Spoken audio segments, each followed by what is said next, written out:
Hello, third graders. This is lesson 5 in our study of the ancient Roman civilization. And we're going to learn today about the Punic Wars. So we talked about the Romans and how ruthless they are and how they take over a bunch. So they're going to have a war that we're going to talk about today. Some vocabulary that you will hear in the read aloud. Conflict is a noun, a fight or argument, often for power or property.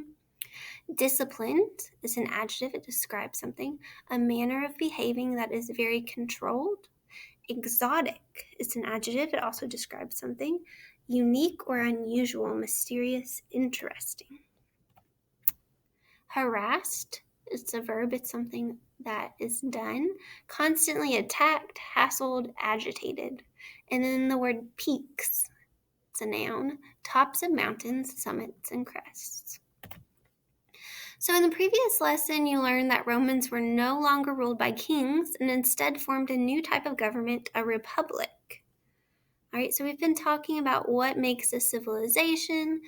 Rome was a civilization because it had groups of people that had religion, and they had jobs, and they had a form of government. And we will look at that in our afternoon meet and add to our civilization chart. So where are we? So today you're going to learn about the Punic Wars, a series of battles that lasted for more than 100 years. It's a long time. This war was between the Romans and Carthaginians. And in those 100 years, there were 3 Punic Wars, actually 3 different wars. The Carthaginians were from an area that was once called Carthage. It's a part of North Africa that is now the country of Tanzania. Carthage was once a larger and richer area than ancient Rome. So ancient Rome started out smaller. Carthage was bigger than that. You can see it at the top of Africa here. And you can see actually how close the top of Africa is to Europe and Italy and Rome right there. It's just on the other side of the Mediterranean Sea. So if you look at the map again, you can see that there's an island over here called the island of Sicily, and it almost looks like it's connected. It's super close. So one of the battles is actually going to take place there. If you remember, Italy is a peninsula, so it has water on 3 sides, which makes it a peninsula. You'll hear about a very famous Carthaginian leader during the Second Punic Wars, a Carthaginian general named Hannibal, led his troops from Spain up and over the Italian Alps and down towards Rome. So we'll look at that on the map, which is a great text feature for learning about different battles and where people were. The Italian Alps are the series of high mountains in Europe that are always cold and covered in snow because they're such a high altitude. They're so high up that it gets colder. The First and Second Punic Wars greatly weakened Carthage, and the Third Punic War caused great devastation to the once powerful Carthage. Who do you think is going to win, the Romans or the Carthaginians? We've kind of given some hints to who will win. Imagine you are a soldier in the Roman army. Your army is called the Roman Legion, and you are a legionary. You are wearing heavy, thick armor and a helmet with flaps to protect your head and face during fights. If you are one of Rome's finest soldiers, you are wearing a helmet with a furry strip on top. Besides your armor, you have a shield, a spear, and a short sword. You have learned to march in perfect step with hundreds of other legionaries. You have faced many enemies in battle, and you are prepared to fight for Rome. Since the founding of the Roman Republic, you and other legionaries have proudly fought to expand Rome's power and influence. Rome is no longer just a city. Through the years, it has expanded to include the majority of the area known as present-day Italy. Dozens of kingdoms and other areas have been absorbed by the Roman Republic. Some have resisted and fought Rome's growing power, only to fall before the mighty Roman legions. Other kings have accepted Rome's rule and have become wealthy patrician citizens. What do you think if they didn't accept it and they fought them? What do you think those people became? They became slaves. Now you are preparing to fight a new enemy. This enemy is not an old king desperately clinging to an old way of life. This enemy comes from across the Mediterranean. They are called the Carthaginians, and their goal is to destroy Rome itself. The Carthaginians, or the people of Carthage, are from North Africa. There they have built a vast civilization, even larger and richer than the Roman Republic. So in this map, you can look at this key that tells us that the orangish red color is the part that Rome owns, and then the purple is what the Carthaginians are in charge of, which is quite a lot. Carthage is the trading center of the known world. By land and by sea, most traded goods from the exotic or unfamiliar lands to the east, Mesopotamia, Persia, India, passed through Carthaginian territory on their way to Rome or wherever else they may be headed. Perhaps a conflict between the powers of Rome and Carthage is unavoidable. Two growing civilizations may only share the same sea and land for so long. As Rome has expanded through Italy, Carthage has expanded through North Africa and across the sea to present-day Spain. This rivalry between these two expanding civilizations has led to several battles which have become known as the Punic Wars. What do you think the phrase "of the known world" means? Well, back then, not all of the world had been discovered, right? By those people. There may have been other people there, but by the European people, not everywhere was known, right? So they weren't over in the United States of America or in South America. They were Carthage was the center of the known world, so the part that had been discovered already. Imagine you and your legions are preparing for a battle with the Carthaginians. You are practicing a formation called the testudo, or turtle. You and your fellow legionaries gather closely and lock your shields together. Hopefully, this will give you some protection from the hundreds of Carthaginian arrows that are sure to come your way in battle. You have not had much time to prepare. 2 days ago, you and your legion were preparing to be shipped off to fight on the island of Sicily, just off the shores of Italy, which the Carthaginians are trying to claim as their own. Then, out of nowhere, your general announced that a mighty army was invading Rome from the north, something you and your fellow soldiers believed to be impossible. So look at this picture. Why do you think this formation of these legions was called the turtle? Does it kind of look like a turtle shell? This mighty invading army of soldiers from Carthage is led by a general named Hannibal. Hannibal and his troops are coming from Spain. In order to invade Italy from the north, Hannibal and his army would need to cross the Alps. These mountains stretch throughout northern Italy, and you and the other Romans have always felt safe believing that no invading army could possibly cross these peaks.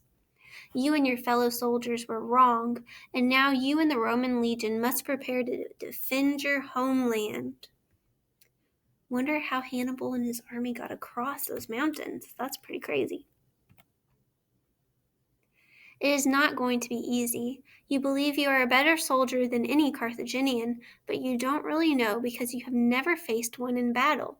You have no idea what this army from Carthage will look like, but you know they must be strong if they were able to climb those mountains. You have heard rumors that, aside from many thousands of soldiers, the Carthaginians are bringing some kind of terrible monsters to the fight. What do you think the terrible monsters are?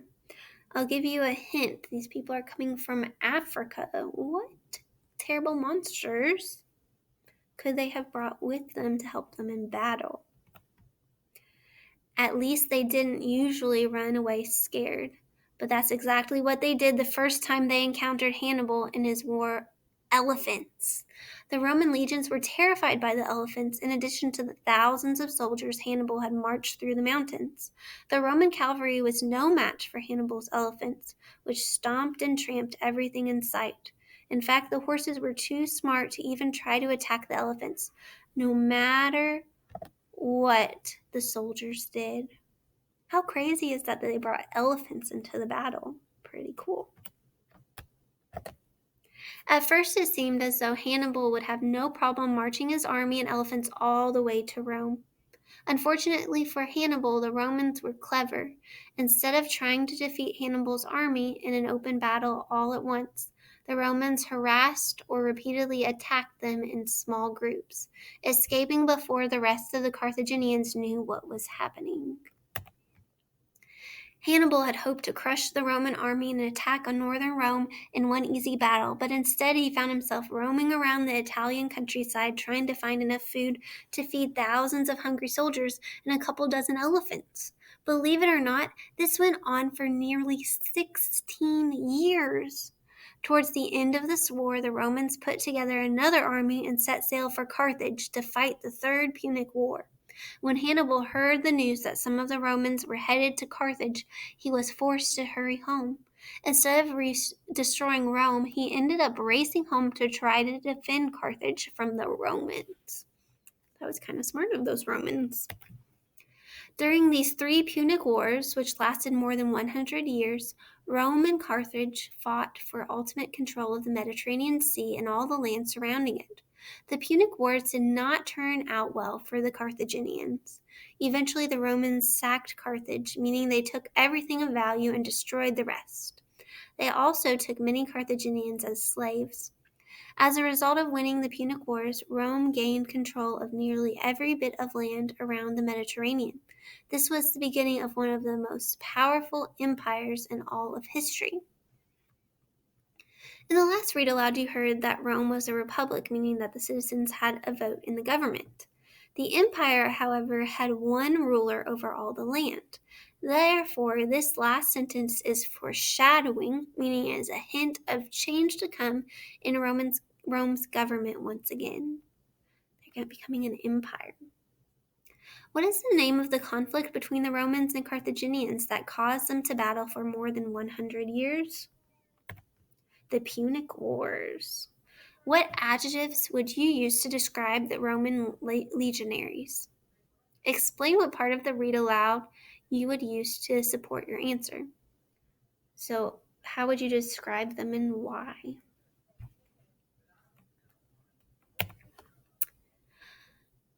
They were strong because they practiced a lot. They were brave because they fought in battles. They were loyal because they fought for Rome. They were disciplined because they obeyed their orders.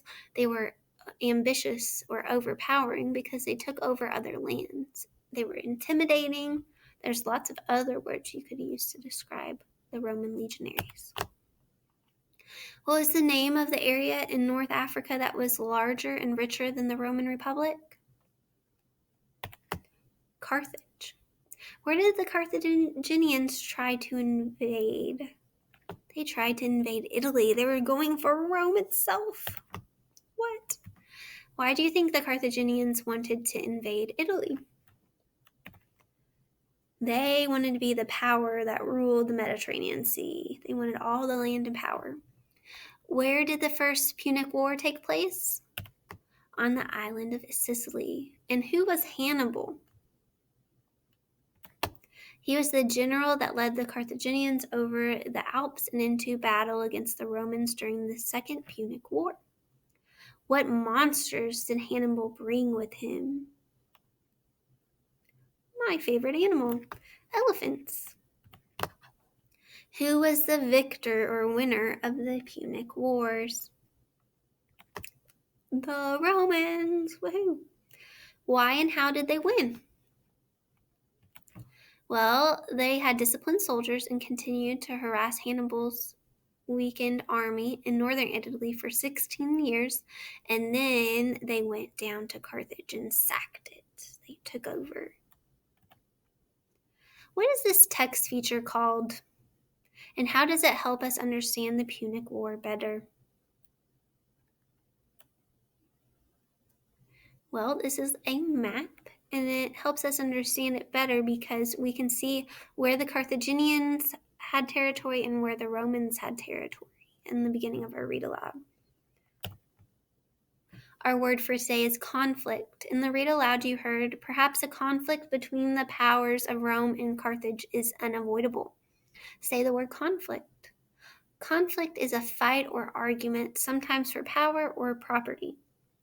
There might be conflict between you and your siblings when you're trying to figure out what to eat for dinner. All right, I do not like conflict. Most people do not like conflict. What are some synonyms for the word conflict?